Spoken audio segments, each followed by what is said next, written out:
et messieurs, coup de tonnerre en Iran. Téhéran se dit prêt à reprendre la guerre ou à privilégier la diplomatie. Et ils disent que la balle est dans le camp des États-Unis d'Amérique. L'Iran dit être prêt à reprendre la guerre ou à privilégier la diplomatie. D'ailleurs, si l'adversaire le veut, et ils disent quoi? La balle se trouve dans le camp des Américains. Alors, on constate tout simplement que les Iraniens, par ces négociations, se fichent, se moquent des États-Unis d'Amérique. Vous comprenez? Ils se fichent, ils se moquent des États-Unis. Soyons clairs, les Iraniens n'ont rien à foutre des négociations. Et l'Amérique ne leur fait même plus peur. L'Amérique ne fait plus peur aux Iraniens. Parce que une première puissance militaire au monde, on la répond de la sorte. Mais c'est grave. Ah oui, c'est grave. Lorsque un pays dit qu'ils sont prêts à reprendre la guerre, mesdames et messieurs, c'est ce qu'ils savent, c'est qu'ils ont encore dans leur armoire militaire. Ce n'est pas vide. Il y a encore du lourd au sein de leur armoire militaire. Et ils sont prêts à dégainer à tout moment. Mais si l'adversaire veut une voie diplomatique, les Iraniens aussi vont s'aligner sur la voie diplomatique. Et que la balle est dans le camp américain. Donc, si l'Amérique lance une seconde guerre, les Iraniens vont déclencher. C'est ce que cela veut dire. Écoutez ce que l'on nous dit depuis Téhéran, selon ce haut responsable iranien. Alors, c'est plus précisément le vice-ministre des Affaires étrangères iranien, M. Kazem Garibabadi. C'est lui qui vient de déclarer, de faire cette annonce. Kazem Garibabadi. Mesdames, Mesdemoiselles et Messieurs, mettez beaucoup de j'aime. Partagez-moi massivement la vidéoconférence. Ah oui, état d'urgence est là. Partagez la vidéoconférence. Je veux voir beaucoup de soutien à cette vidéo. Oui, c'est le seul soutien que vous pouvez nous apporter dans nos vidéoconférences. Et vous savez que notre but, c'est d'informer le million de personnes. Vous voyez, les médias mainstream ont chuté. Ils cherchent désormais à devenir des blogueurs, des youtubeurs. Mais c'est dégueulasse, ils ne s'en sortent pas. On a pris le contrôle. On a pris le contrôle malgré qu'ils veulent nous combattre à nouveau. Ils ne peuvent plus sur le domaine de la communication. On a élargi les données. Ils ont créé, nous on a terminé avec. Mesdames, Mesdemoiselles et Messieurs, on nous dit quoi? Selon la source, abonnez-vous pour tous les nouveaux. Téhéran se dit prêt à reprendre la guerre ou à privilégier la diplomatie, estimant que la balle est dans le camp des États-Unis d'Amérique. Je ne sais pas si on peut se moquer des gens de la sorte. Non, c'est une grosse moquerie. Hein? Pour ceux-là qui ne connaissent pas, maman, une grande puissance comme l'Amérique, on nous a fait croire. Oh non, le gigantesque navire Lincoln Abrahams, il va totalement diviser l'Iran en deux. Non, Abrahams ne suffit pas, on envoie le navire Fort Gérard. Fort Gérard là va dégainer. Il va détruire toutes les bases souterraines iraniennes. Non, ça ne suffit pas. On envoie le navire amphibie. Ah non, de toute façon, les soldats vont marcher. Vous voyez comment les médias mainstream, lorsqu'ils font la propagande. Non, de toute façon, c'est-à-dire, les soldats vont marcher. Ils vont marcher sur Téhéran, la capitale. Ils vont aller entrer dans les sites de Ispahan. Mesdames, Mesdemoiselles et Messieurs, tout ça pourquoi? Non, l'Iran a dit, hé, stop, tu pars où? Allez, retour. On frappe. Power. Ils partent se cacher derrière la mer d'Arabie. Des lâches. Ils partent se cacher dans la mer d'Arabie là-bas. Du côté du large d'Oman. Ils fuient à des milliers de kilomètres. Mais ils sont quittés aux États-Unis. On dit non, le navire Lincoln a 2 jours pour arriver au Golfe. Vous voyez les scénarios, vous-même vous êtes dépassés, mesdames et messieurs.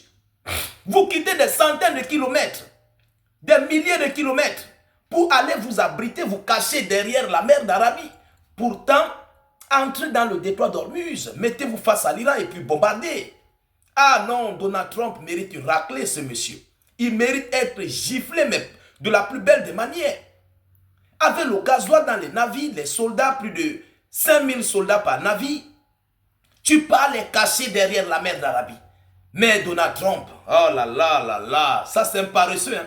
Mesdames et messieurs, selon l'Iran, l'Iran a présenté son plan aux médiateurs pakistanais dans le but de mettre fin de manière permanente à la guerre imposée. Et maintenant, la balle est dans le camp des États-Unis d'Amérique, qui doivent choisir entre la voie de la diplomatie ou la poursuite d'une approche conflictuelle. La poursuite d'une approche conflictuelle dans la guerre, a déclaré hier, samedi, le vice-ministre des Affaires étrangères iranien, M. Kazem Garibabadi. Mesdames et messieurs, c'est lui que vous voyez à l'image là. Kazem Garibabadi, c'est lui là. Vous comprenez? Il ne s'est pas arrêté là. L'Iran, dans le but de garantir ses intérêts nationaux et sa sécurité, le but de garantir ses intérêts nationaux, lorsqu'on parle d'intérêts nationaux, c'est tout ce qui va avec. Et sa sécurité, parlant des balistiques nucléaires et tout, son armée et tout, est prêt aux deux options. L'Iran se dit prête pour ces deux options. A-t-il ajouté, s'adressant aux ambassadeurs et aux chefs de mission diplomatique résidant dans la capitale iranienne. Que chaque ambassadeur transmette ce message à son président. Mesdames et messieurs, ceux qui veulent la paix, quittez dans ça. Selon l'Iran, hein. Mais ceux qui veulent la guerre là, on va faire ça. Alors, l'Iran se dit prêt aux deux scénarios. Scénario de guerre, scénario de diplomatie. Mais les Iraniens là-haut, ils comptent même sur quoi? Bon, dites-moi un peu, les gens là même là, leur courage là, ça sort d'où même? Je ne comprends pas.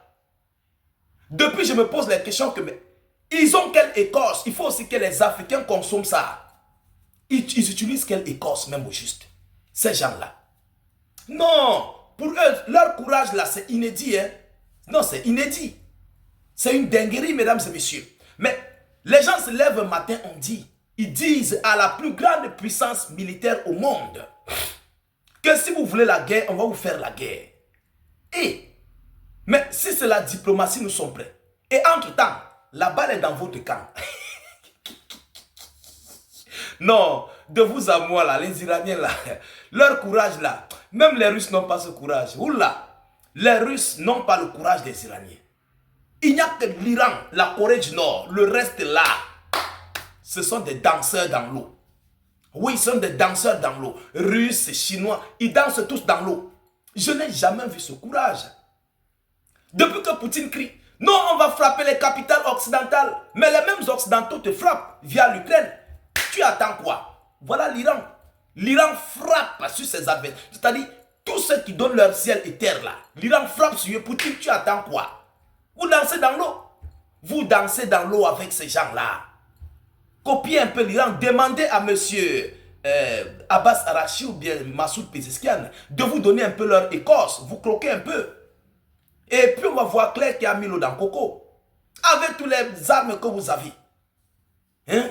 Vous continuez de danser dans l'eau. On frappe vos villes, on frappe ceci. On détruit vos navires, on confisque vos navires. On va frapper les capitales occidentales. Quand ça ne va pas, Medvedev sort de l'autre côté. Ah non, il commence à faire sa part. Et puis non, des scénarios, de conversations. C'est-à-dire, on ne comprend pas. La Chine de son côté, non, on va frapper Taïwan. Taïwan est notre territoire. Mais vous attendez quoi? Les Iraniens, ils ne durent pas dans mauvais rêves. Ils ne durent pas dans mauvais rêves. Ils frappent. Vous comprenez? Là où ils ont parlé là, vous verrez, hein, ces gens-là attendent seulement le premier coup. Il ne faut pas qu'on dise que non, c'est l'Iran qui a commencé à agresser. Non, les Iraniens attendent le premier coup. Mais ce qui va se déverser sur les pays de la sous-région, vous n'allez pas croire. Je vous dis encore, les anciens missiles là ont été utilisés. L'Iran n'a pas encore utilisé ces missiles de génération. Ils ont juste testé quelques munitions. Mais sinon là, ils n'ont pas encore utilisé deuxième, troisième, quatrième, cinquième génération. Ils n'ont pas encore utilisé. Donc imaginez-vous, on vous dit que les gens ont utilisé les vieux missiles. Et ce qu'ils ont fait, les coups durs là, le monde a retenu son souffle. Bon, maintenant, s'ils utilisent les missiles de nouvelle génération, mesdames et messieurs, je crois que chacun dans ce monde va chercher à construire son bunker souterrain pour se cacher parce que ça serait une dinguerie dans le monde. Ah oui, vous comprenez? Ça serait une dinguerie. Alors, voilà l'information que j'avais à vous relayer dans cette vidéoconférence, mesdames et messieurs. Partagez-la au maximum. Mettez-la partout à travers le monde. Sécurisez la vidéo avec un maximum de j'aime. N'hésitez pas à vous abonner pour ne plus rater la page et surtout ne plus perdre surtout nos vidéoconférences. Je vous reviens tout à l'heure pour une prochaine série d'informations. Soyez encore salués une fois de plus. Ciao, ciao.